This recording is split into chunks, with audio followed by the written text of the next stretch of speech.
Vous écoutez le podcast de So Sweet Planet. Je suis Anne Greff et je vous propose des rencontres autour des thèmes des droits humains, de la culture et de l'environnement.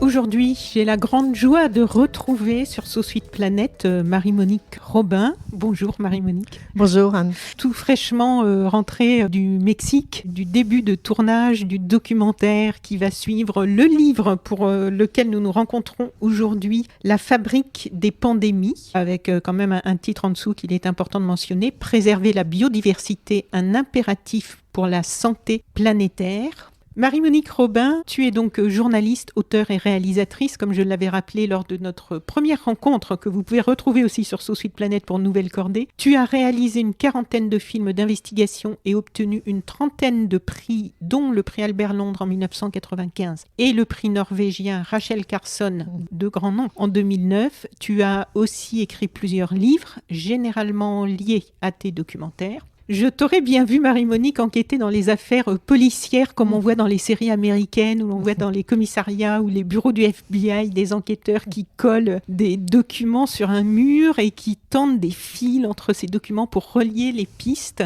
parce qu'indéniablement, tu as un vrai talent pour relier des choses dans le temps et dans l'espace et dévoiler des connexions, faire apparaître au grand jour les causes de grands problèmes dont souvent nous, pauvres citoyens, ne voyons que les effets ou les conséquences, et en ça c'est un travail que j'estime très précieux. Je vais lire un petit extrait pour commencer de la page 16 de ce livre où tu dis, et c'est écrit en italique parce que c'est répété plusieurs fois dans le livre, « On savait ».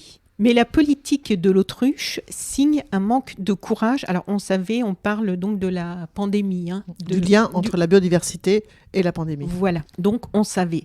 Mais la politique de l'autruche signe un manque de courage, évitant d'emprunter la seule issue qui vaille, la remise en cause du modèle économique dominant, fondé sur l'emprise prédatrice des humains sur les écosystèmes, qui pourrait conduire à l'effondrement de la vie sur Terre. Alors, il me semble important ici de préciser de où tu parles, en fait, pour comprendre que ce ne sont pas des propos faciles, comme on peut entendre quelquefois contre le capitalisme. Tu as réalisé plus de 40 documentaires, donc je l'ai dit, d'enquêtes sur le terrain, un peu partout dans le monde, sur des sujets très variés, mais souvent liés à des atteintes aux droits humains et à l'environnement, même si depuis quelques années, je sais que tu tiens à le souligner, tu enquêtes aussi sur des solutions. Au travers de toutes ces investigations, tu as observé et constaté les mécanismes, les rouages qui mènent à des catastrophes. Et lorsque tu écris cela, là, le passage que je viens de lire, j'ai l'impression que c'est un peu une synthèse que tu peux faire aujourd'hui de toutes ces observations qui culminent en fait. Et comme beaucoup de gens qui ont pu faire ce constat, tu es un peu en colère, même si tu essaies toujours de faire de cette colère quelque chose de constructif, comme ce livre. Donc, au début de cette aventure, si j'ai bien compris, il y a un article du New York Times. J'aimerais bien que tu nous racontes ce point de départ. Oui, c'était fin janvier 2020. Je suis tombée sur un article d'un collègue qui est un journaliste scientifique, écrivain, David Quammen, qui disait, le titre de l'article, c'était « We made it ». C'est nous qui l'avons faite, sous-entendu la pandémie. Je me suis dit, tiens, c'est quoi ça ? Et j'ai lu l'article, il y avait des citations de scientifiques qui expliquaient comment, effectivement, la destruction de la biodiversité était à l'origine de l'émergence de nouvelles maladies infectieuses. Et j'ai commencé à tirer la ficelle. Alors moi, tu sais, je dis souvent ça, j'aime beaucoup tricoter, c'est dans la vie réelle aussi. Ah oui. Et pour tricoter, on tire la pelote. Et j'ai commencé à tirer la pelote. Et ça, c'est une phase que j'adore dans mon métier. Je savais pas du tout où ça allait m'embarquer, tu vois, vraiment pas. Et j'ai tiré, quoi. Et puis, je suis tombée très vite sur un scientifique à qui je rends hommage, qui est d'ailleurs associé à l'écriture de ce livre, Serge Morand, qui est on appelle ça en anglais un disease ecologist, un écologue de la santé, mais qui était parasitologue d'abord, et puis qui s'est formé, reformé, et qui maintenant revendique ce nouveau métier, un peu un métier chapeau, si j'ose dire, d'écologue de la santé, qui est en Thaïlande depuis 8 ans, qui est à la fois rattaché au CNRS et au CIRAD, un organisme de recherche. Et voilà, je l'appelle, je tombe très rapidement sur un mail, enfin voilà, et il est à Bangkok et il me dit « Ah, je suis ravi de vous entendre. » J'ai dit « Ah bon ?» Et il me dit « Oui, je connais le monde sur le Monsanto, que j'ai beaucoup apprécié, et je rêvais que vous fassiez la même chose que vous avez fait dans votre livre et film Le Monde sur le Monsanto, c'est-à-dire de rassembler tous ceux et celles, bon, en l'occurrence pour le monde sur le Monsanto, c'était les lanceurs d'alerte qui partout dans le monde disaient attention, Monsanto se comporte très mal, enfin voilà. Oui, et qui n'étaient pas écoutés, qui restaient isolés les uns des autres. Voilà, tout à fait, qui ne s'étaient jamais rencontrés. Et voilà, donc je les avais rassemblés et ça avait fait, pour eux c'était très important, quoi, parce que du coup ça crée aussi une très grande cohérence, évidemment, dans toutes ces dénonciations locales. Voilà. Oui, et puis une force, du coup, que quand ils sont isolés à dire leurs choses tout seuls dans leur coin, ça a du mal à passer. Bien sûr. Et là, l'idée, il me dit, voilà, nous sommes des dizaines de scientifiques dans le monde entier qui, depuis au moins, on va dire, une quinzaine d'années, tirons la sonnette d'alarme, pour dire, attention, nous sommes entrés dans une ère de grande inquiétude et d'incertitude sanitaire. Et si on ne s'attaque pas aux causes, eh bien, nous allons entrer dans ce qu'ils appellent une ère d'épidémie, de pandémie. Et ils ajoutent à ça, d'ailleurs, une ère de confinement chronique, ce qui n'est pas une très bonne nouvelle. En gros, ça veut dire qu'on va toujours vivre avec un masque dans son sac, quoi. Et moi, je me suis dit, tiens, c'est quoi ça ? Et là, vraiment... Sans compter que ça pourrait être plus mortel que ça ne l'est actuellement, les prochains virus, oui. Ah oui, tout à fait. Et d'ailleurs, au final, grâce à Serge, qui m'a ouvert son carnet d'adresses, parce qu'il avait confiance en moi, c'était très important, la question de la confiance, eh bien, j'ai pu continuer à tirer la pelote. Et j'ai interviewé 62 scientifiques issus des 5 continents, qui disent aussi, pour répondre à ce que tu viens de dire, alors je suis très prudente dans la manière de s'exprimer, parce que ça peut... Voilà, que cette pandémie actuelle, ce n'est rien du tout. Alors, je vais faire peut-être peur en disant ça, enfin peur en tout cas, ça va énerver certains peut-être, mais non, qu'est-ce qu'il veut dire avec ça ? Que ça ne tue que 0,1% des personnes qui sont contaminées. Alors évidemment que c'est trop, surtout si on a un proche, mais évidemment, on va pas, c'est pas ça la question. La question c'est si on avait un virus beaucoup plus mortel comme Ebola, dont on reparle actuellement en Afrique, apparu en 1976 en Afrique, il y a des flambées épidémiques régulières et très mortelles. Il tue 50, voire 60 à 80% des gens qui sont contaminés. Alors bien sûr, pour l'instant, il n'est pas contagieux de manière aérienne, donc comme c'est le cas du coronavirus, mais on découvre dans mon livre, grâce à un virologue très intéressant au Gabon, qu'il n'est pas exclu qu'il ne mute pas. Enfin, il est possible qu'il mute pour devenir transmissible par voie aérienne. Alors, vous imaginez un virus qui serait transmissible comme ça, comme le coronavirus actuel ou la grippe, et qui tue 60 à 80% des gens. Alors, quand tu entends ça, tu te dis, ah oui, c'est vrai, parce qu'il faut reprendre un peu de recul. Bon, c'est ça que j'ai essayé de faire, de prendre du recul, et sans, encore une fois, nier le drame que ça peut être, évidemment, de perdre des proches du coronavirus. C'est pas ça le problème. Alors, ce qu'ils disent aussi, d'ailleurs, parce que ça, on aura fini de tordre le cou à certaines choses, c'est que si on avait suffisamment de lits dans les hôpitaux pour soigner les gens à risque, donc qui sont bien identifiés, eh bien, nous n'aurions pas besoin de paralyser l'économie, parce que c'est un petit virus. Et c'est là qu'ils disent aussi, donc, prenons la hauteur, sortons d'une gestion uniquement à court terme de ce que nous vivons. Le court terme, c'est quoi ? C'est trouver un vaccin et un traitement. Ils ne disent pas que ce n'est pas légitime. Ils disent, c'est légitime. Oui, bien sûr. Voilà. Ce sont des gens sensés, quoi. Ce sont des gens sensés. Alors, ils émettent certaines réserves par rapport à la possibilité de mettre au point un vaccin efficace dans un délai aussi court. Plusieurs rappellent dans le livre que sur les 40 vaccins qui marchent, entre guillemets, enfin qui sont largement utilisés et qui jouent leur rôle, eh bien, ce sont des centaines, voire des milliers de tentatives de vaccins qui ont été abandonnées. Donne avec juste titre l'exemple du sida, dont il faudrait quand même se rappeler que dans les années 80, on nous a promis vraiment à corps et à cri un vaccin qu'on a finalement abandonné, parce que pour l'instant, il n'y a pas de vaccin. Et explique pourquoi. C'est un virus à ARN qui mute facilement, comme la grippe d'ailleurs. Et donc, ça leur paraît très difficile de mettre en un an au point un vaccin qui marche, mais ils disent quand même c'est légitime de le chercher. Ok, une fois qu'on a dit ça, maintenant, c'est quoi les causes ? Et ça, c'est une perspective à moyen et long terme. Et c'est là qu'ils sont très inquiets, parce qu'ils disent que, évidemment, c'est pas du tout ce qu'on fait en ce moment. Voilà. Donc, à la fin de l'introduction de ce livre, tu nous livres exceptionnellement quelque chose de plus personnel. Donc, tes 2 parents sont tombés gravement malades durant l'été 2020. Tu es allé les rejoindre pour prendre soin d'eux, et ta mère, tes 2 parents donc, sont décédés. Oui, c'est ça. Voilà. Maman est décédée fin octobre. Oui. Et je me suis occupée de... Puis le mois d'août, je suis retournée dans mon Poitou natal avec mon mari pour m'occuper d'eux. Et puis papa, quand j'écrivais le livre, j'ai terminé le livre en novembre dans ma maison familiale. Mon père était encore en vie, mais il est décédé fin février. Donc voilà. Oui.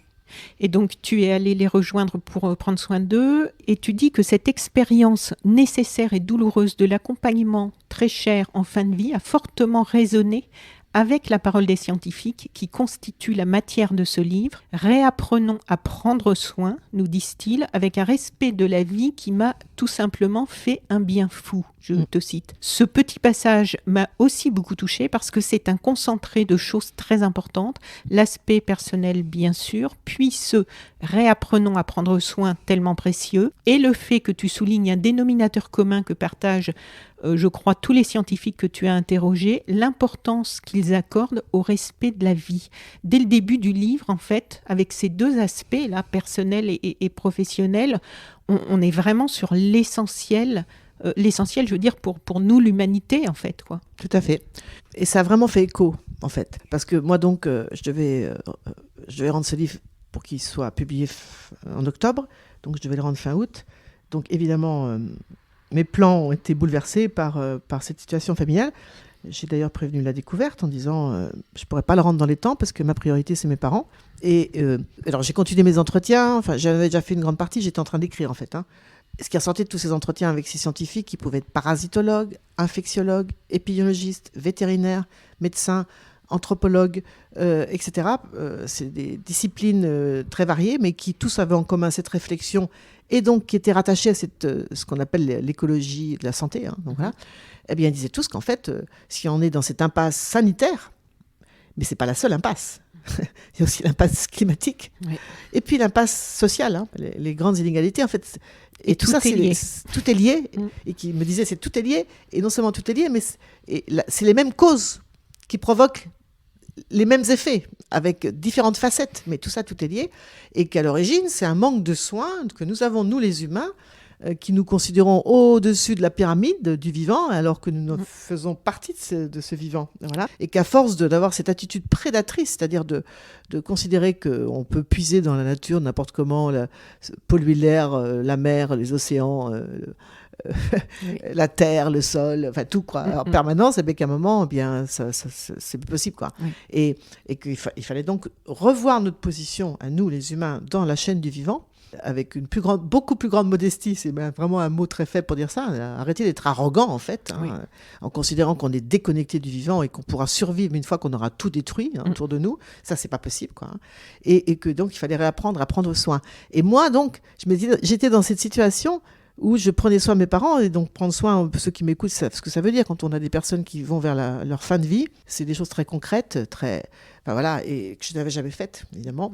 Et c'était parce que tu peux pas réapprendre à prendre soin de la terre, des ressources, si tu prends pas soin des proches, tu vois, de tes proches. Voilà. Alors ce livre, La fabrique des pandémies, ce livre pourrait paraître austère par son sujet, mais en fait pas du tout. Parce que, en fait, l'un de tes talents, Marie-Monique, c'est aussi de rendre vivant et de réussir à nous intéresser à des sujets qui pourraient paraître rébarbatifs. C'est vrai que quelquefois, juste en voyant les titres, et là, surtout en voyant le nombre de pages quand j'ai reçu le livre, j'avais un peu peur. Et en fait, j'ai un vif souvenir déjà de l'aventure exaltante dans laquelle tu nous avais emmenés avec ton documentaire Le Monde selon Monsanto. Il y en a eu d'autres, mais c'est vrai que moi, dans ma vie personnelle, celui-ci a été une étape très importante dans ma compréhension du monde et de son fonctionnement. Et là aussi, en fait, tu prends soin, toi aussi, justement, des personnes auxquelles tu t'adresses, parce qu'on sent vraiment que tu souhaites transmettre ta passion. Et il n'est pas question, on le sent, que le lecteur s'ennuie. Et en fait, dès le début du chapitre 1, par exemple, tu nous rapportes cette savoureuse anecdote des coulisses de ton enquête, une anecdote qui témoigne de ton talent d'enquêtrice avec le baudet du Poitou. Qu'est-ce qui s'est passé avec le baudet du Poitou ? Alors moi, je suis originaire du Poitou-Charentes, donc on a un animal emblématique qui a longtemps été menacé d'extinction. Et grâce à des agriculteurs locaux, en fait, hein, ils ont réussi à sauver cet âne du Poitou qui a la caractéristique d'avoir des poils très très très longs qui tombent quasiment sur le sol, quoi. Oui. C'est vraiment une race d'âne, voilà. Et c'est un peu l'emblème de ma région d'origine. Et tu sais, on dit souvent que les ânes sont têtus. Hein. Oui. Alors on dit souvent têtu comme un âne, un âne du Poitou. Et moi, je pense que je suis très têtu. Alors, ça a des inconvénients, mais c'est aussi des avantages. Oui, surtout dans l'investigation, par exemple. Voilà. Et donc, je voulais interviewer un grand monsieur parce qu'il dirige donc la chaire d'épidémiologie de l'université Columbia à New York. Et il a à peu près 70 ans. Oui. Et Je lui ai envoyé des mails et encore des mails et toujours des mails. Et évidemment, il ne répondait pas. Certainement très sollicité, mais bon, voilà. Et à un moment, dans l'objet du mail, un peu, tu vois, dernière tentative, Oui. quoi, je mets demande d'interview de la part d'une journaliste très têtue. Voilà. Et là, j'ai envoyé une photo de l'âne du Poitou.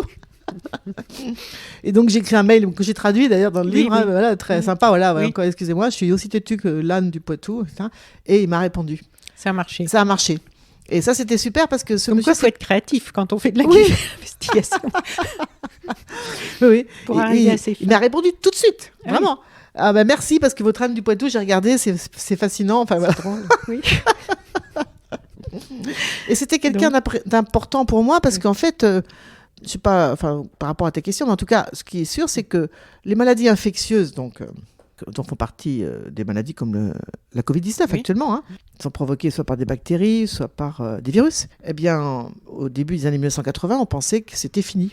Ah oui, mais on va en reparler. Voilà. Alors, pour nous poser le contexte et comment on en est arrivé là, nous tous, l'humanité, puisque pour une fois, on se retrouve à être tous concernés par cette pandémie, tu nous offres au début du livre une petite leçon d'histoire très intéressante parce que l'on y voit qu'en 1967, on pensait que le chapitre des maladies infectieuses était clos.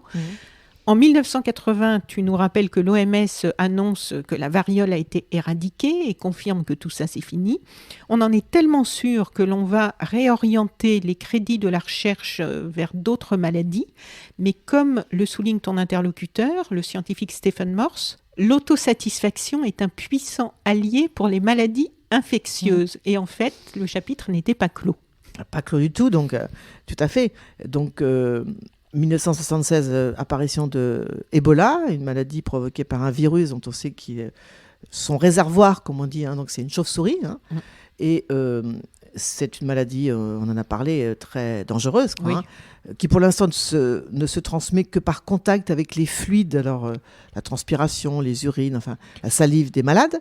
Mais voilà, si ça se transformait et devenait transmissible par voie aérienne, donc là, ça serait vraiment très, très inquiétant, parce qu'elle est très mortelle.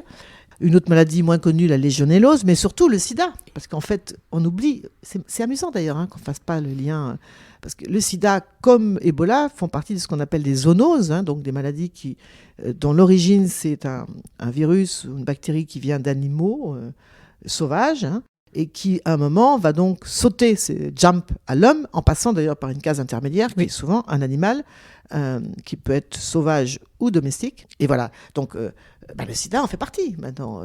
D'ailleurs, il y a un encadré, Serge Morand a écrit les encadrés dans mon livre, et qui rappelle l'origine du sida, qui est un virus qui provient de primates, hein, de chimpanzés. On va en reparler aussi, parce que ça m'a assez sidéré, cet encadré. Bah oui, bien sûr. Et donc, voilà, alors, autosatisfaction, parce qu'effectivement, l'OMS dit, voilà, on a éradiqué la dernière grande maladie infectieuse, qui est la variole, qui aussi est une maladie très mortelle, n'est-ce pas, qui laisse en plus les gens, les personnes qui avaient été contaminées, défigurées, enfin c'était horrible, quoi. Et puis, alors on oublie au passage quand même, parce qu'on a ce triomphalisme, c'est fini les maladies infectieuses, parce qu'on a eu les vaccins, on a les pesticides qui détruisent, enfin voilà, mais on oubliait quand même qu'il y avait encore le paludisme, par exemple, ou la fièvre jaune, parce que ça concerne certainement des pays du Sud, et que voilà. Et en tout cas, l'OMS dit, maintenant on va se consacrer aux maladies chroniques, qui sont les nouvelles maladies, les cancers, les problèmes cardiovasculaires, etc. Sauf patatras, donc, parce qu'effectivement, le sida, c'est comme une grande zoonose très dangereuse, n'est-ce pas? Et puis après, la liste devient très impressionnante, hein, parce que si on commence à tous les nommer, le premier SARS, en 2003, mais aussi MERS, chikungunya, Zika, Nipah, enfin, la liste est très longue. Et donc Stephen Morse fait partie de ces personnes qui disent attention, c'est loin d'être terminé, et qui va donc un peu secouer le cocotier, parce que c'est tellement vrai qu'on est dans l'autosatisfaction qu'on ferme carrément les départements dans les universités américaines ou à l'OMS des maladies infectieuses. Alors qu'apparaissent déjà les premiers cas de tuberculose, d'ailleurs, recrudescence de la tuberculose en raison notamment de la résistance aux antibiotiques. Hein. Ah oui, voilà. On va en reparler aussi de ça. Voilà, ça. Donc, il dit attention, il arrive à... alors, lui parle de virus émergent au début, hein, et il arrive à convaincre son mentor qui dirige l'université Rockefeller, qui est un prix Nobel, Joshua Leidenberg, d'organiser à Washington en 1989 une conférence, une grande conférence où il y a 200 personnes qui sont conviées sur les virus émergents. Et c'est intéressant parce que donc j'ai retrouvé les actes de cette conférence qui passaient inaperçus à l'époque. Eh bien, on évoque toutes les causes qui sont à l'origine de l'émergence de ces virus, de ce nouveau virus, qui sont des causes anthropiques, c'est-à-dire dues à l'activité des humains, et très bien décrites, quoi. La déforestation, la globalisation déjà, donc les échanges mondiaux qui vont faire qu'on peut déplacer très rapidement un virus qui vient d'émerger à l'autre bout du monde, l'urbanisation, les élevages intensifs, voilà, tout y est et déjà. le climat aussi, Oui. parce que ça en fait partie. Tout y est. Et on est en 1989. Et pourquoi il ne me répond pas, Stephen Morse? Il ne l'aurait pas fait s'il n'y avait pas eu le bonnet du Poitou, mais il le fait. Et pourquoi il ne me répond pas? Il me l'a dit. Parce qu'il était très déprimé, en fait. Et c'est assez intéressant d'ailleurs, parce que parmi les 62 scientifiques que j'ai interviewés pour ce livre, la plupart sont très déprimés, en fait. Oui. Et alors, tu écris, page 26, que personne ne s'intéressait toutefois aux causes de l'émergence du sida, mais aussi d'Ebola, comme tu viens de le dire, et qu'il manquait une compréhension des facteurs qui permettaient à ces pathogènes zoonotiques, c'est-à-dire d'origine animale, de sauter soudainement à l'homme. Alors, donc, comme tu viens de le dire, en 89, Stephen Morse décide de réunir ses collègues éminents scientifiques lors de la conférence de Washington pour discuter des virus émergents. Et donc, tu lui as demandé quels facteurs d'émergence avaient été mis en avant par les intervenants. Donc, ces facteurs d'émergence, donc, que tu viens de rappeler, développement de l'agriculture, déforestation, destruction d'habitats naturels, dérèglement climatique, qu'est-ce qui fait que personne n'entend à ce moment-là? Il en a une idée? On en a une idée de pourquoi ça part, ça se noie dans le... Ah ouais, alors ça c'est assez incroyable, parce qu'en fait, il faut voir que on n'entend pas, parce qu'au même moment se passe sur la planète un grand événement quand même, qui est l'effondrement de l'Union soviétique. Et ça, tu vas dire à quel rapport? Oui. Et alors, c'est très bien expliqué par deux interlocuteurs que j'ai dans le livre, qui sont des sociologues des sciences et historiens des sciences. Et donc, c'est l'époque où les États-Unis se retrouvent sans ennemis. Il n'y a plus d'ennemis. C'est assez fascinant, les passages que tu cites là de Colin Powell. Colin Powell, oui. Qui dit qu'à l'époque, donc, secrétaire aux armées, enfin, de la défense américain, qui dit qu'est-ce qu'on va faire? On n'a plus d'ennemis, alors il nous reste Fidel Castro, enfin voilà. Et il y a une grande. Alors, il faut quand même se remettre dans le contexte de l'époque. Jusqu'à la chute du mur de Berlin en 1989, effectivement, et l'effondrement de l'Union soviétique 2 ans plus tard, on a, pendant toute ces périodes de la guerre froide, après la Seconde Guerre mondiale, dépensé des millions et des millions. C'est une industrie énorme qui tourne autour de ça, quoi. Voilà. Et c'est de l'argent, c'est tout le lobbying militaire qui était dans cette logique de guerre froide. Et d'un seul coup, ça ne sert plus à rien. Ça sert plus à rien. Et en fait, ce que j'ai découvert, et moi vraiment, ça a été un truc complètement fascinant, que tous les enseignements de la conférence de Washington vont être mis sous le tapis, au profit petit à petit de l'émergence d'une nouvelle théorie qui va faire de la santé un enjeu de sécurité intérieure. Et là, il y a plusieurs étapes. Voilà, donc l'effondrement du mur, évidemment, et puis très rapidement, je donne la date, je crois que c'est 95, attentat dans le métro de Tokyo avec une secte là qui utilise du gaz sarin. La secte Aoun, oui. Voilà, la secte Aoun. Et Bill Clinton est complètement paniqué. D'ailleurs, il y a des extraits incroyables. Enfin, voilà. Et puis, on va vers, évidemment, les attentats en septembre, qui va en rajouter une couche sur le bioterrorisme. Et ça devient un nouveau créneau où on peut faire de l'argent pour tous ceux qui n'ont plus de contrat. Enfin, c'est ça qu'on comprend, quoi. Voilà. Et ils vont, en plus, il y a des faucons donc, à la Maison-Blanche, donc les conservateurs, qui vont faire aussi Dick Cheney, Bush Junior, enfin, et tous ceux qui sont autour de lui. Alors, c'est un sujet que je connais bien parce que moi j'ai fait Torture Made in USA. C'est un film. On voit comment sous ces faucons vont faire que, on va utiliser, y compris la torture d'ailleurs, en essayant de la justifier. Enfin bref, donc je vois très bien. Et on pousse de plus en plus vers ça, c'est-à-dire qu'à un moment, on va s'emparer d'un concept qui qui est née pendant la Seconde Guerre mondiale, qu'on appelle la preparedness en anglais. Alors, c'est très difficile à traduire en français. C'est l'action de se préparer, que l'État se prépare à un danger. Alors, à l'époque, Seconde Guerre mondiale, fin de la Seconde Guerre mondiale, c'est un danger nucléaire, parce qu'on est dans cette logique de guerre froide et que l'Union soviétique pourrait déclencher une guerre nucléaire. Donc, se préparer, ça veut dire quoi pour l'État ? Ça veut dire avoir des bunkers, par exemple, pour pouvoir se réfugier s'il n'y a jamais une attaque nucléaire, etc. Puis petit à petit, ça va s'étendre à cette preparedness. Donc c'est aussi préparer l'administration, à prendre des mesures quand il y a des situations d'urgence qui peuvent être climatiques, qui peuvent être des ouragans, voilà. Et petit à petit, pour faire court, une dérive qui va faire que le risque sanitaire qui est identifié comme venant des pays du Sud. Donc c'est de là, le danger va venir de là. Donc des virus qui pourraient émerger des forêts tropicales, etc. Eh bien, bien sûr, on ne prend pas en compte le fait que ce sont les activités, par exemple, de compagnies américaines qui vont faire que ce virus émerge. Ça, on n'en tient pas compte. Ça devient une espèce d'ennemi potentiel, n'est-ce pas, qui va être mis dans le même pot que le bioterrorisme. Donc, il y a eu l'histoire de la secte Aoun. Après, il y a eu aussi un chapitre avec un colonel soviétique qui dirigeait une entreprise soviétique pour faire des armes chimiques, qui va être auditionné par le Congrès. Et puis, les attaques à l'anthrax après le 11 septembre, où un fou furieux américain, en fait, c'était même pas... Voilà. Mais de l'anthrax, c'est très dangereux, évidemment, dans des enveloppes qui donnent la maladie du charbon, qui est vraiment mortelle, on en meurt. Et donc, on met ça dans le même pot, c'est-à-dire le bioterrorisme, l'action de terroristes qui utilisent des armes chimiques pour attaquer des personnes, et le risque sanitaire, donc provenant de maladies zoonotiques, on met ça dans le même pot. Et en fait, voilà comment, c'est ce qu'on découvre, donc ce risque infectieux va être intégré dans une nouvelle doctrine de sécurité intérieure, qui va faire aussi que dans la preparedness, ça consiste en quoi ? Jusque-là, c'était anticiper des risques connus, nucléaires, même si on ne sait pas trop, quand même, on a une idée de ce qui va se passer, parce qu'il y a Hiroshima et tout ça. Mais là, on va essayer donc de se préparer pour un risque totalement inconnu.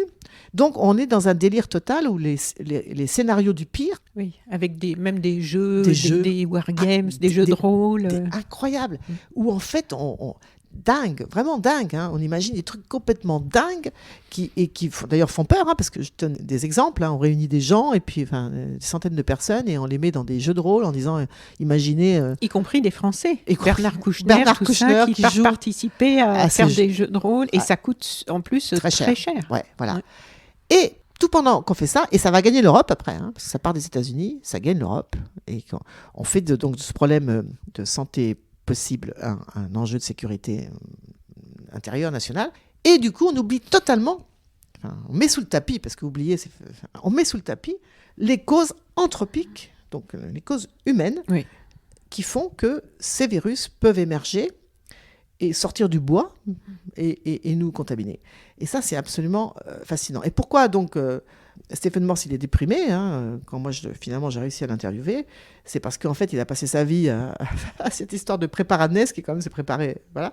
Et puis évidemment il se dit on a tout raté, quoi. D'ailleurs, tu cites un scientifique qui parle d'une étude qui avait été faite d'anticipation avec 2 villes dans lesquelles le virus un virus très mortel avait le plus de chances d'apparaître. Ça, c'était en 2019, je crois. Alors, mais ça, c'est une étude scientifique. Ça, oui. Avec 2 villes, dont Wuhan. Oui, tout à fait. Donc ça, c'est Rodolphe Gozlan qui travaille pour l'IRD, l'Institut de recherche pour le développement, notamment en Guyane. Et c'est absolument extraordinaire. C'est-à-dire qu'il a commencé par la Guyane, c'est-à-dire il a travaillé avec les médecins des hôpitaux, donc je vais bientôt l'interviewer d'ailleurs là-bas. Et il a donc identifié les malades et a récupéré leurs adresses, donc malades de maladies infectieuses. L'ulcère de Buruli, qui est par exemple un truc très méconnu chez nous, mais c'est comme la lèpre en fait, et qui est transmis par une mycobactérie qu'on retrouve dans les milieux aquatiques, dans les marais, etc. Mais aussi la leishmaniose, la leptospirose, toute une série de maladies infectieuses pas très sympathiques. Et puis, il a constaté où habitaient ces personnes. Après, il a croisé ça avec différentes données climatiques, etc. Et donc, bref, il a réussi à mettre au point tout un logiciel, en fait, qui permet de montrer très exactement que ces foyers épidémiques de ces maladies infectieuses sont directement liés aux activités de déforestation en Guyane. Et après, il s'est dit, puisque j'ai cet outil, et qui est très précis, parce qu'il a réussi aussi à prévenir à anticiper, dans les 5 prochaines années, les risques de maladies infectieuses en Guyane, en utilisant son outil, et il a vraiment bien prédit. Et il s'est dit, puisque j'ai ça, je vais répondre à une demande de l'OMS, l'Organisation mondiale de la santé, qui a lancé une espèce d'appel d'offres en disant scientifiques, travailler sur la maladie X. La maladie X, c'est une maladie inconnue qui pourrait apparaître quelque part et se transformer en pandémie. Ça fait un peu rigoler parce que tu te dis, on y est, quoi, c'est la Covid. Et lui donc, s'y met et donc utilise son outil, et au niveau global, cette fois, mondial, et son article est accepté pour parution en septembre 2019, donc on est avant l'émergence officielle de la pandémie. Il sera publié qu'au printemps, mais accepté donc bien avant la pandémie. Et là, il dit, attention, il y a 2 zones qu'il faut vraiment maintenir sous surveillance, parce que tous les facteurs sont réunis pour qu'il y ait une émergence très inquiétante. C'est l'Ouganda et Wuhan. Incroyable, quoi. Donc, parce que tout simplement, ce que disent ces 62 scientifiques, c'est qu'on peut précisément déterminer quelles sont les causes qui vont faire que des virus ou des bactéries qui sont émergées depuis la nuit des temps par les principaux réservoirs, ce sont les rongeurs, les primates et les chauves-souris. Mais ils sont là depuis tout le temps et ils nous ont jamais embêtés. Là où il devient problématique, c'est quand nous intervenons dans les milieux et les habitats naturels où vivent ces animaux. Voilà. Et c'est très bien décrit quels sont les facteurs qui vont faire qu'à un moment se constitue ce que Jean-François Guégan, par exemple, un autre scientifique que j'ai interviewé, appelle un territoire d'émergence. C'est-à-dire que les conditions sont réunies, et là, attention, c'est ce qu'a fait Rodolphe Gosselin en disant, attention, 2 territoires d'émergence possibles pour une pandémie, Wuhan et l'Ouganda. C'est pour ça qu'ils disent qu'il faut absolument anticiper, prendre des mesures à moyen et long terme si on veut éviter les prochaines pandémies qui peuvent être bien plus mortelles que celle-ci. On comprend qu'ils soient tous déprimés parce que des scientifiques qui nous livrent des prévisions comme ça, il y en a régulièrement, il y en a partout dans le monde. Mais là, ce sont des scientifiques dont pour la plupart, d'ailleurs, ce sont tous des grosses pointures pour parler en langage. Oui, c'est vrai. C'est tous vraiment des très grosses pointures. Tu as raison de le souligner parce que c'est pas. On pourrait dire c'est des petits écolos avec tout ce que ça veut dire. Oui, bien sûr. Voilà. Non. Oui. Moi, je me suis beaucoup attachée à décrire leur parcours parce que je trouvais très intéressant de voir comment ils étaient excellents dans leur discipline, qu'à un moment, ils ont eu dans leur vie personnelle une prise de conscience. Tu leur poses la question à chaque fois, d'ailleurs. Oui, à chaque fois. S'il y a une expérience qui a été déterminante par rapport à leur carrière. Tout à fait. Et ils répondent chacun avec, évidemment, leurs expériences personnelles qui font qu'à un moment, ils se disent « Waouh !» Il faut que je sorte de ma tour d'ivoire. Il y a un réveil à chaque fois. Oui. Et du coup, se mettre en rapport avec d'autres scientifiques qui peuvent venir de d'autres disciplines. D'ailleurs, ils revendiquent beaucoup l'excellence disciplinaire, mais aussi disent maintenant, il faut on travaille, on en reparlera, j'imagine, en transdisciplinarité. Parce que, et à un moment, ils vont se dire, waouh, là, on a des défis énormes qui sont en train de nous tomber dessus. Alors, on a beaucoup parlé du dérèglement climatique, auquel ils sont sensibles, mais c'est évidemment parce que c'est très lié aussi aux maladies émergentes. Aussi, mais aussi un énorme risque de rentrer dans une ère d'épidémie, de pandémie, quoi. Et donc, ce sont des scientifiques très reconnus, qui ont beaucoup publié, comme on dit, dans des grandes revues scientifiques. C'est pas des petites feuilles de chou. Et l'histoire leur donne raison. L'histoire leur donne raison. Ce que je voulais dire pour terminer, c'est qu'en fait, il y a beaucoup de scientifiques qui lancent comme ça des prévisions, des suppositions, plus ou moins. Mais là, non seulement c'est assis sur des choses indéboulonnables, mais en plus, maintenant, l'histoire leur donne raison sur la fiabilité de leurs prédictions, si on peut appeler ça comme ça. Et on ne comprend pas que ça soit toujours si peu écouté, quoi. Ouais. Alors le sida, on a tout entendu justement sur les causes de son apparition, de la punition divine aux multiples théories du complot. Et je suis restée sidérée à la lecture de l'encadré que tu proposes, page 33, un état des lieux des recherches scientifiques pour en retracer l'origine, où il est précisé que la véritable émergence est liée à l'expansion coloniale débutée au XIXe siècle. Oui, tout à fait. Oui, parce que c'est un virus dont on sait maintenant, enfin il y en avait 2 virus pour le sida, qui provient donc de primates, de chimpanzés, mais alors qu'il l'avait donc pareil depuis très longtemps. Et ce que montrent les recherches, c'est que le premier contact avec les humains s'est fait au moment de l'entreprise coloniale de déforestation, alors soit pour faire des voies de chemin de fer, enfin exploiter les arbres. Oui, tu cites un peu toutes les choses, caoutchouc, bois, ivoire, déforestation, construction de chemins de fer, et il y a même la prostitution dans le lot. Tout à fait. Et en fait, c'est ça qui est intéressant, c'est que ces scientifiques t'expliquent que quand un virus passe, par exemple, d'un chimpanzé à un humain, cet humain peut mourir, on ne sait pas de quoi. Oui. Et puis c'est fini, quoi. Voilà. Et avant qu'il s'adapte suffisamment pour devenir contagieux dans le cas du sida et devenir transmissible par voie sexuelle notamment, il y a tout un temps long qui se déroule, quoi. Oui. C'est pas pop comme ça. Il faut qu'il s'adapte. Tu le dis d'ailleurs, l'analyse d'échantillons de sang conservés depuis 1959 montre que le VIH circulait à Kinshasa depuis plusieurs décennies. Voilà, tout à fait. C'est-à-dire qu'on l'a retrouvé, mais dormant. Voilà. Oui, c'est pas sorti dans les années 80 comme ça, ou 70 même. Officiellement, il est apparu au début des années 1980 avec un rapport que je cite du Center for Disease Control d'Atlanta qui note qu'il y a 5, je crois, homosexuels, parce que tu te rappelles qu'à l'époque, on dit que c'est la maladie des homos et puis des haïtiens, enfin bon, voilà, et puis les drogués, quoi. Oui. Voilà, et qu'ils ont tous les mêmes caractéristiques, enfin tu vois, bon voilà, et c'est là qu'on l'identifie parce que c'est là aussi où le virus est tellement bien adapté que ça y est, il est prêt pour être transmissible, là en l'occurrence par voie sexuelle ou sanguine, tu te rappelles, voilà. Et là ça flambe. Mais avant il était là de manière silencieuse, enfin un peu dormante, quoi, et certainement qu'il y a eu des gens qui en sont morts et qui sont morts au bout d'un certain temps de maladie, de cancer, de Kaposi ou je sais pas quoi, parce que mais qu'on savait pas. En fait, on s'est dit bon voilà, qu'est-ce qu'il avait celui-là. Et il n'était pas suffisamment adapté pour pouvoir être transmissible. C'est ça qui est intéressant dans le monde du vivant aussi, c'est que il y a un temps d'adaptation. Dans tous les cas, de toute façon, le coronavirus c'est pareil. Il passe pas d'une chauve-souris à l'homme comme ça. Souvent il y a un intermédiaire, donc l'animal, et pour qu'il s'adapte et qui mute, et que voilà, et que là on le voit maintenant d'ailleurs avec les variants justement, c'est ça, qu'il a une stratégie pour pouvoir survivre, donc il mute en permanence. Et alors je sais pas où on en est, mais au début on nous a dit que les variants étaient très contagieux mais moins dangereux que la première version, et là on commence à entendre qu'en fait non, si les services d'urgence sont saturés, c'est parce qu'ils seraient, enfin de réanimation, c'est parce qu'ils seraient justement plus dangereux et qu'il y aurait plus de cas graves. Oui, c'est ça. Donc on voit la progression de la mutation en fait, pour se renforcer, quoi. Oui. D'ailleurs, moi, les scientifiques, ils m'ont tous dit, le coronavirus, en fait, il est là et on est là pour tout le temps. Ben oui, c'est ça. Parce que, voilà. Oui. Donc, le premier chapitre de ton livre autour de ce dont nous venons de parler et de Stephen Morse se termine apparemment comme ta conversation avec lui, de façon un peu abrupte, où il reconfirme que la destruction de la biodiversité est probablement le facteur principal de l'émergence des maladies infectieuses. Et tu lui poses alors une dernière question qui est assez intéressante.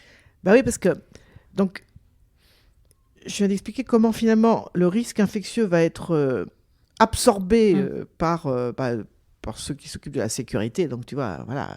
Donc, ça veut dire biosécurité, ça veut dire on ne cherche pas les causes, mais la biosécurité avec, on le voit aujourd'hui d'ailleurs, finalement, le contrôle sur les gens, enfin, etc.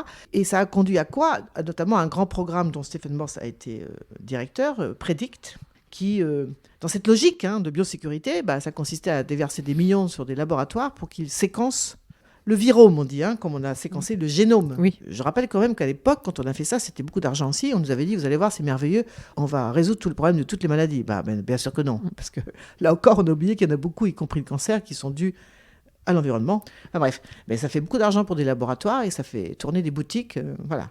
Et donc là, pareil. Donc et lui, il a dirigé ça. On va essayer de détecter tous les virus qui peuvent être hébergés par les chauves-souris, enfin dans cette logique, et on va mettre ça dans des bibliothèques de virus, et puis voilà, et puis quoi ? Et puis lui il dit aujourd'hui, rien, quoi, ça sert à rien d'avoir ça.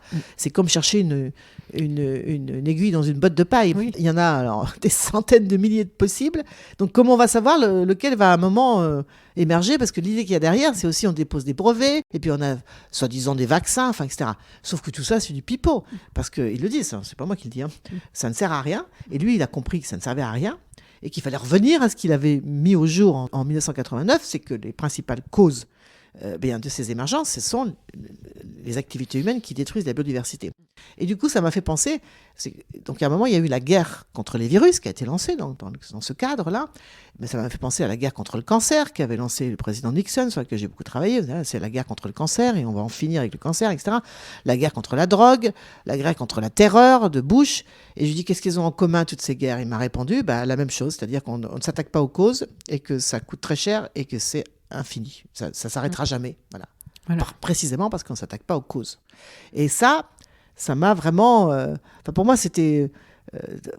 voilà, très clair. C'est comme ce qu'on fait aujourd'hui. On cherche un vaccin. OK, c'est légitime parce qu'il faut... OK.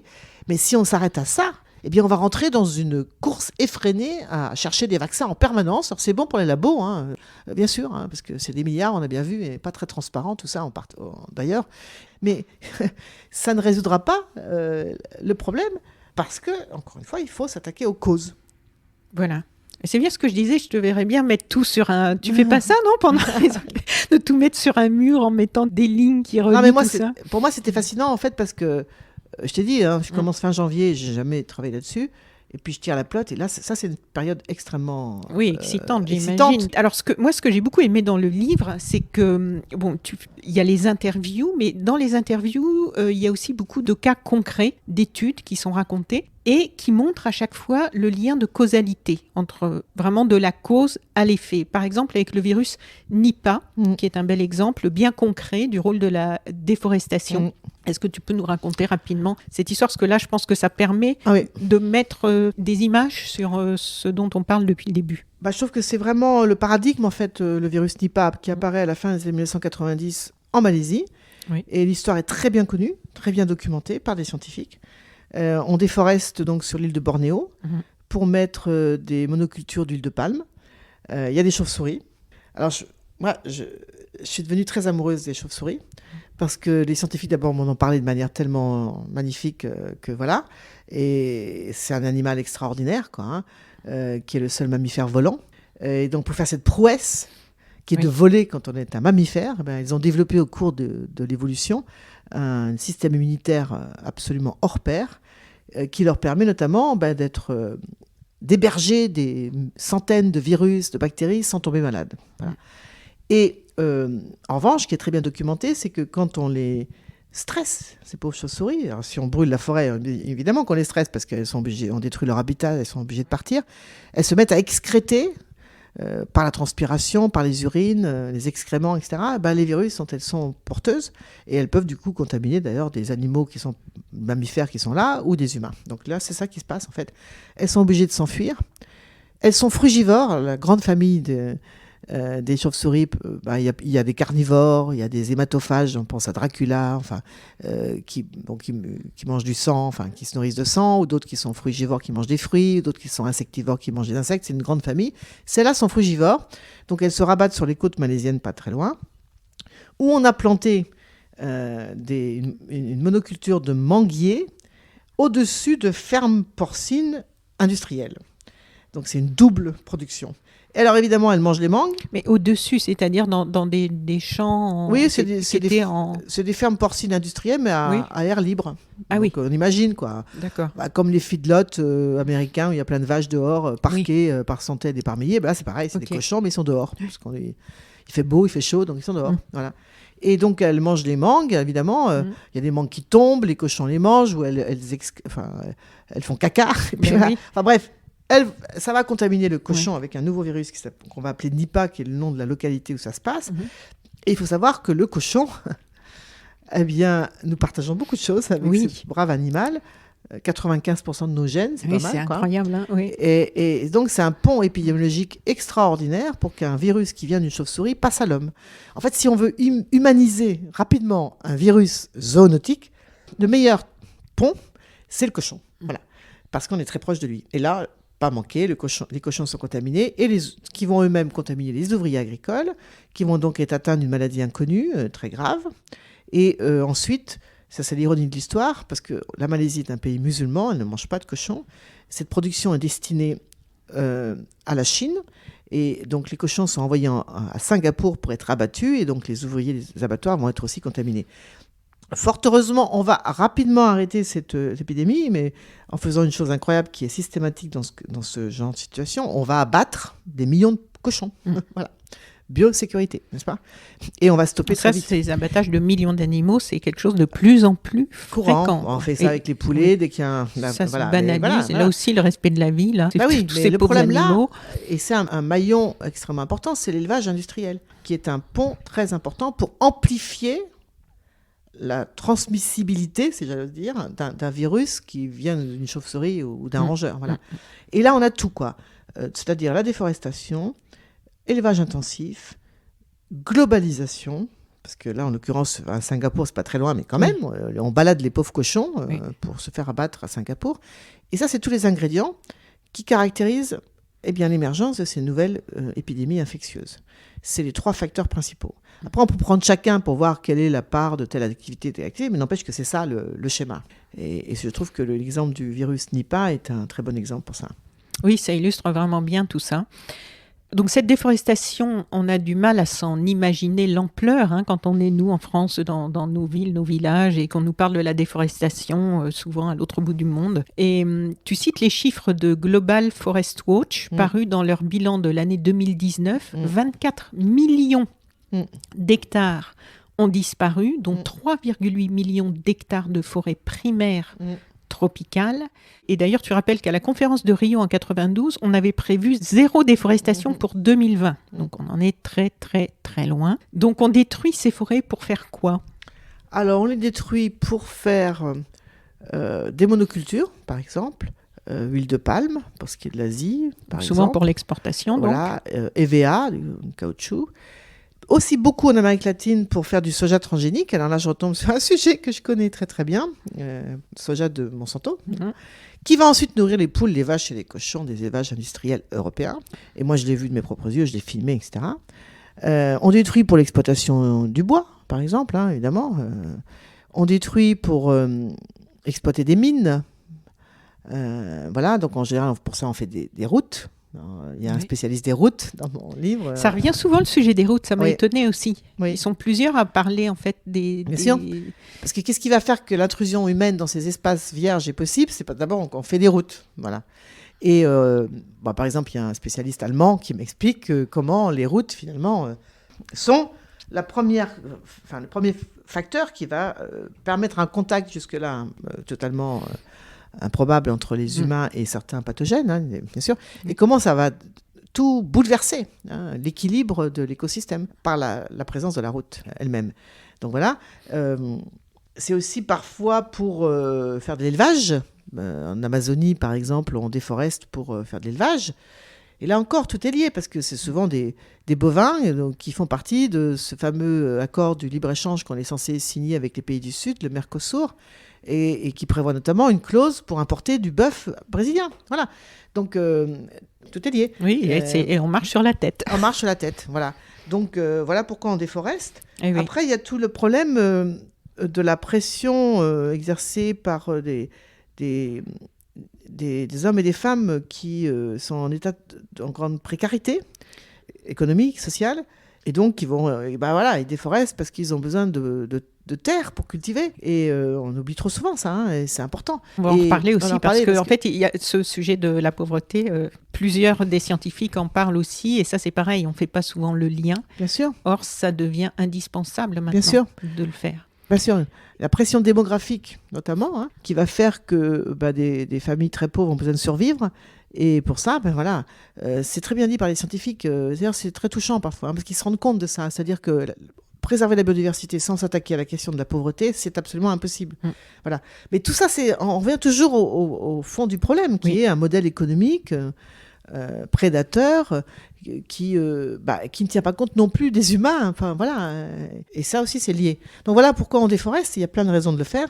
Et le résultat, c'est qu'à chaque fois, les humains vont rentrer en contact avec des pathogènes qui jusqu'à présent étaient là à bas bruit, mais qui n'embêtaient personne évidemment parce que voilà, on n'était pas en contact avec eux, tout simplement. Oui, parce que la nature est bien faite, parce que ça se tenait à distance. Voilà. On se tenait réciproquement à distance. Voilà. Et du coup, on n'était pas ennuyés, et ces animaux-là pouvaient vivre tranquillement en portant leur virus. Oui, bien sûr, et on pouvait très bien imaginer, parce que c'est abordé aussi dans le livre, que des peuples indigènes qui se déplaçaient dans les forêts d'Amazonie, ils étaient dans des gestions durables de ces espaces. Et donc pas nous ce qu'on fait, c'est-à-dire on fait une route, après on rase, on coupe massivement. Comme c'est à grande échelle, on détruit des habitats sur des milliers d'hectares. Voilà, c'est ça. Et du coup, il n'y avait pas de danger non plus, parce que c'est ça qu'on va découvrir en fait. Comment la biodiversité, quand elle est très, très riche, eh bien, elle maintient à bas bruit l'activité des pathogènes qui ne sont du coup pas un danger. Voilà. Ou alors pourrait rendre malade une personne, mais c'est tout, quoi. Voilà. Oui, Et puis oui. voilà. Donc, on crée bien les conditions pour que ça se développe et que ça se répande au maximum. Et Serge Morand a recoupé des cartes de zones. Donc, là aussi, on est dans les choses très claires, très identifiées. Donc, il a recoupé des cartes de zones de déforestation sur la planète et des cartes de zones où des épidémies apparaissent avec des points rouges. Et en fait, tu nous racontes que la superposition de ces deux formes de cartes donne un résultat on ne peut plus clair, en fait. Oui, tout à fait. Alors, et ça, c'est assez étonnant, en fait, parce que ce que dit Serge aussi, c'est que les pathogènes ne sont pas distribués par hasard sur cette planète, que le potentiel est beaucoup plus élevé dans les zones tropicales, parce que c'est là qu'il y a une grande biodiversité, ça on comprend, hein, donc il y a plein d'animaux sauvages, etc. Donc ils peuvent être réservoirs de plein d'agents pathogènes. Bon, une chose, alors on se dit, bon, ben alors si c'est comme ça, on rase tout et on est tranquille, quoi. Ben non, en fait. C'est le contraire qui se produit. Voilà. Et c'est assez contre-intuitif, en fait. Et oui, mais en fait, c'est ça qui est merveilleux en même temps. Et c'est moi ce que je trouve très important dans ce livre. C'est tellement urgent qu'on en prenne conscience, quoi. Voilà. Et en fait, ce qu'il a montré, c'est qu'il a superposé donc, la carte de déforestation, qui est liée aussi à la carte des espèces menacées d'extinction, et la carte des flambées épidémiques. Et c'est la même. Elles se superposent les trois. Les points rouges sont au même endroit. Voilà. Pour chaque domaine. Voilà. C'est-à-dire que il y a le plus de foyers épidémiques là où on détruit la forêt et là où on fait disparaître par notre activité des animaux de la faune sauvage. Et là, on se dit, waouh, c'est quoi ça? Et c'est ça qui est très intéressant parce qu'en fait, ces scientifiques que j'ai interviewés ont mis au jour un mécanisme totalement méconnu. Et vraiment, hein, parce que j'en ai jamais entendu parler. Alors je sais que maintenant ça vient, on reprend mon livre. Enfin, j'ai entendu récemment, c'est un petit clin d'œil, mais Secret d'info qui fait un truc sur France Inter. Je trouvais ça un peu rude d'ailleurs parce que c'était tout pompé dans mon livre. Ils m'ont même pas cité d'ailleurs. Hein, bon, bref. On le dit. Non, mais c'est vrai. Ben, bon, voilà, moi je trouve qu'il faut un peu respecter le travail des autres. Tout à fait. C'est ce que j'ai fait. En tout Surtout cas, que c'est un gros travail. Oui, voilà. Et c'est inconnu totalement. Et ça s'appelle l'effet dilution. Et c'est quoi? Eh bien, l'exemple qui est donné, qui a servi de paradigme à ce mécanisme, c'est celui de la maladie de Lyme. Donc en fait, un couple de scientifiques américains, hein, parce qu'ils sont mari et femme dans la vie, j'ai découvert ça par hasard en les interviewant, a travaillé sur la maladie de Lyme, qui est une maladie en pleine recrudescence. Ah oui, dont on parle énormément en France maintenant. Oui. Qui, je le rappelle, est transmise par des tiques. Les tiques qui se nourrissent sur des mammifères ou des oiseaux, ils ont besoin pour ça d'un repas sanguin, donc ils mordent ce qui passe par là, et ensuite ils peuvent nous mordre nous. Voilà. Alors le problème, c'est s'ils mordent ce qu'on appelle les réservoirs de la maladie de Lyme, qui est une bactérie, hein, et en fait ils ont identifié qu'aux États-Unis, par exemple, le réservoir de la maladie de Lyme, c'est la souris à pattes blanches. C'est un rongeur très particulier. Ça, c'est intéressant parce que c'est pas n'importe quel rongeur. C'est la souris à pattes blanches. Chez nous, c'est d'autres rongeurs, mais c'est toujours des rongeurs. La souris à pattes blanches. Et en fait, ils se sont rendus compte que si on est dans une forêt américaine très diversifiée, eh bien, quand une tique est là planquée dans l'herbe pour attraper son petit repas, elle ne fait pas la fine bouche, elle ne va pas chercher la souris à pattes blanches. Il y a un opossum qui passe par là très bien, un écureuil, un oiseau, n'importe quoi, ou un autre rongeur. Voilà. Et donc, en fait, pour réduire la probabilité qu'une tique s'infecte lors de ce repas sanguin, ce qu'il faut, c'est qu'il y ait plein de diversité, justement. Parce que ça, elle a moins de chances de tomber sur la souris à pattes blanches. Exactement. Et donc, la souris à pattes blanches, elle est considérée dans ce cas-là comme ce qu'on appelle un hôte compétent, c'est-à-dire qu'il est capable non seulement d'être le réservoir et d'avoir la bactérie de la maladie en soi, mais en plus de la transmettre. D'accord ? Donc, pour réduire le risque, il faut qu'il y ait plein d'hôtes non compétents, c'est-à-dire qu'ils vont être, y compris mordus par une tique infectée préalablement, mais qui ne vont pas développer la maladie. Et donc, pour ça, il faut une grande biodiversité. Et il faut plein de rongeurs différents, des oiseaux, etc. Et donc, pour réduire le risque infectieux, donc le risque que la tique soit infectée et qu'ensuite transmette son infection à des humains, voilà. Il faut beaucoup de prédateurs, qui vont être des rapaces, des renards, en l'occurrence, là, voilà, qui vont contrôler la population des rongeurs en général et en particulier des souris à pattes blanches. Et ce qu'ont montré Rick Ostfeld et Felicia Kissing, qui sont donc les deux scientifiques américains dont je parle, ils ont fait des études incroyables. Hein. Ils ont montré que plus les forêts américaines sont fragmentées, C'est-à-dire que c'est des petits bouts de forêt avec des routes. Enfin voilà. Oui. Plus elles sont fragmentées, Ça devient plus des petits bosquets, quoi. ça devient des petits bosquets. Oui. Plus c'est incroyable. La présence des souris à pattes blanches est dominante. Et oui, parce qu'elles n'ont plus de prédateurs. Voilà. Et en plus, alors ça c'est très intéressant aussi, parce qu'ils ont montré, eux et d'autres d'ailleurs, que dans cette grande famille des rongeurs, alors c'est pareil, on finirait quasiment par tomber amoureux de ces rongeurs. J'ai un peu plus de mal qu'avec les chauves-souris, mais enfin quand même, ils en parlent tellement. Enfin voilà, c'est une grande famille avec plein d'espèces différentes, Oui. etc.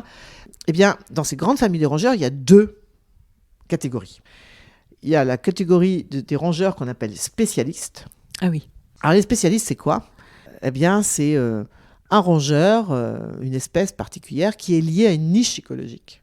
C'est-à-dire, elle ne peut manger qu'un type de graine qu'il y a sur tel arbre dans telle forêt. Moi, je viens de voir ça au Mexique, dans une réserve où il y avait un rongeur spécifique qui ne mange que les graines d'un arbre qui n'est que là. Et si l'arbre est abattu, eh bien, le rongeur, il disparaît. Parce qu'il ne mange pas n'importe quoi. Oui, oui. Il est lié vraiment à une niche écologique. Moi, en l'occurrence, au Mexique, c'était dans une mangrove. Donc, voilà. Si on détruit la mangrove, eh bien, cette variété de rongeurs va disparaître. Or, ces rongeurs spécifiques, ils ont une caractéristique. Bon, ils ne mangent pas n'importe quoi. Ensuite, ils se reproduisent très lentement. Et ils ne survivent à aucune détérioration des habitats. Oui, Voilà. ils sont fragiles. Ils sont très fragiles. Voilà. Donc, dès qu'on casse une forêt ou qu'on l'abîme, c'est les premiers à disparaître. Les autres, les généralistes, eux, ils se reproduisent. Alors là, énormément. Ils font plein de petits. Et puis, alors, surtout, eux, ils bouffent n'importe quoi. Hein. Mais n'importe quoi. C'est-à-dire que si tu mets du soja transgénique à perte de vue, ils sont ravis. Parce qu'ils vont bouffer le soja transgénique. Ce que ne feront pas les rongeurs spécialistes, parce que la junk food, eux, ils n'en veulent pas. La malbouffe, c'est pas pour eux.